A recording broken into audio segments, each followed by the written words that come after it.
Forks, welcome to talk in town.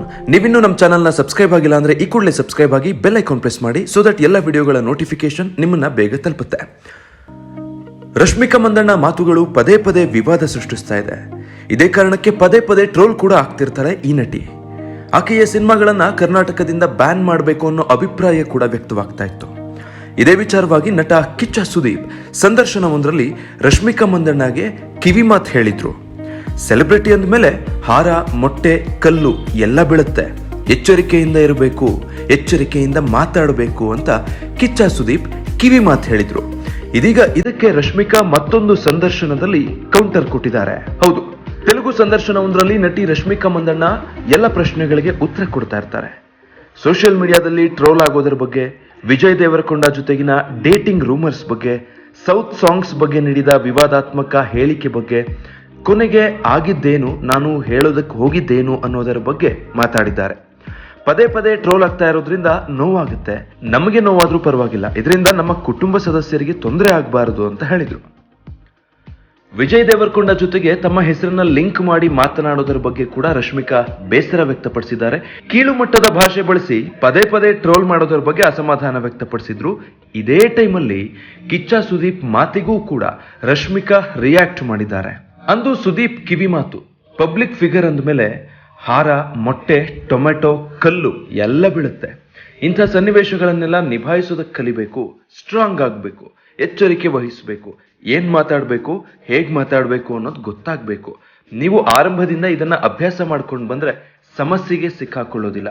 Mobile ಬೇಕು, social media ಬೇಕು, ಅದರಲ್ಲಿ ಅಕೌಂಟ್ ಕೂಡ ಬೇಕು, 2 ಮಿಲಿಯನ್ 10 ಮಿಲಿಯನ್ ಫಾಲೋಯಿಂಗ್ ಬೇಕು.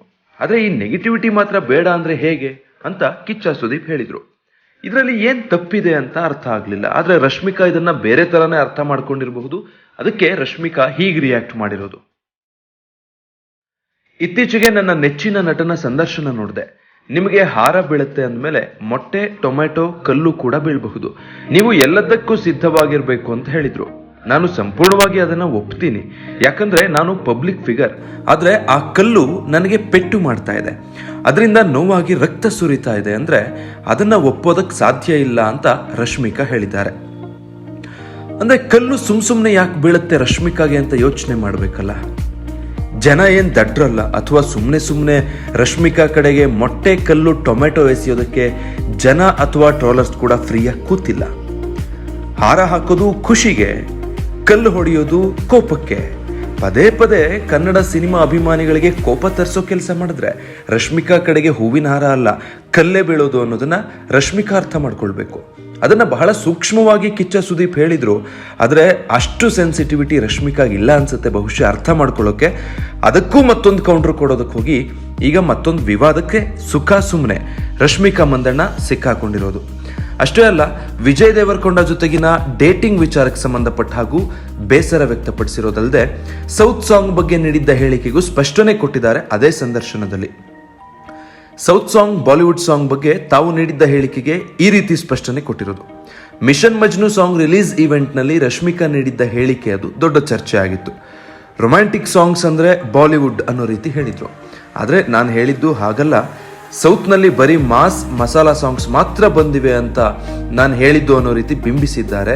ನಾನು ಏನೋ ಹೇಳೋದಕ್ಕೆ ಹೋದೆ, ಅಷ್ಟರಲ್ಲಿ ಕೆಲವರು ನನ್ನನ್ನು ತಡೆದ್ರು. ಸಮಯ ಇಲ್ವೇನೋ ಅಂತ ನಾನು ಸುಮ್ಮನಾದೆ. ಆಮೇಲೆ ನೋಡಿದ್ರೆ ಅದು ಬೇರೆ ಅರ್ಥ ಪಡೆದುಕೊಂಡಿದೆ. ಅಸಲಿಗೆ ನಾನು ಹೇಳೋದಕ್ಕೆ ಬಯಸಿದ್ದು ಬೇರೆ. ನಮ್ಮ ಸೌತ್ನಲ್ಲಿ massy songs, item songs, mass masala songs ಎಲ್ಲ ಇದೆ. ಆದರೆ ನನ್ನ ಕೆರಿಯರ್ನಲ್ಲಿ ಸಾಕಷ್ಟು ರೊಮ್ಯಾಂಟಿಕ್ ಸಾಂಗ್ಗಳು ಸಿಕ್ಕಿದೆ. ಬೆಳಗೆದ್ದು ಯಾರ ಮುಖವ ಸಾಂಗ್, ಚೂಸಿ ಚೂಡಂಗಾನೆ, ಕಡಲಲ್ಲೇ, ಇಂಕೇಮ್ ಕಾವಾಲೆ, ಶ್ರೀವಲ್ಲಿ ಎಲ್ಲವೂ ನನ್ನ ಸಾಂಗ್ಸ್. ಅದಕ್ಕೆ ಬಹಳ ಹೆಮ್ಮೆ ಇದೆ.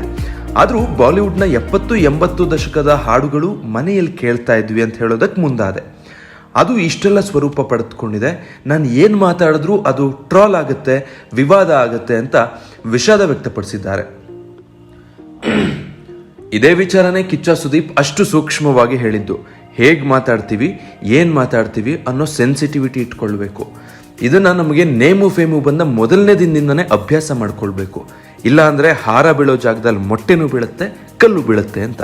ಎಲ್ಲಿವರೆಗೂ ಇದನ್ನ ಅರ್ಥ ಮಾಡ್ಕೊಳ್ದೆ ಮತ್ತೆ ತಮಗೆ ಹೇಗ್ ಬೇಕು ಹಾಗೆ ರಿಯಾಕ್ಟ್ ಮಾಡ್ತಾ ಹೋಗ್ತಾರೋ ರಶ್ಮಿಕಾ ಮಂದಣ್ಣ, ಅಲ್ಲಿವರೆಗೂ ಈ ಟ್ರಾಲ್ಗಳಿಂದ ಈ ನೆಗೆಟಿವ್ ಪಬ್ಲಿಸಿಟಿಯಿಂದ ಅವ್ರಿಗೆ ಆಗ್ತಾ ಇರುವಂತಹ ಈ ಮಾನಸಿಕ ಕಿರುಕುಳದಿಂದ ಹೊರಗೆ ಬರೋದಕ್ಕೆ ಸಾಧ್ಯ ಇಲ್ಲ ಅನ್ಸುತ್ತೆ. ಇನ್ನಾದ್ರೂ ಅವರ ತಪ್ಪು ಏನು ಅನ್ನೋದನ್ನ ಅರ್ಥ ಮಾಡಿಕೊಂಡು ಮುಂದುವರೆದ್ರೆ ಬಹುಶಃ ಕನ್ನಡಿಗರು ಕ್ಷಮಿಸಬಹುದು.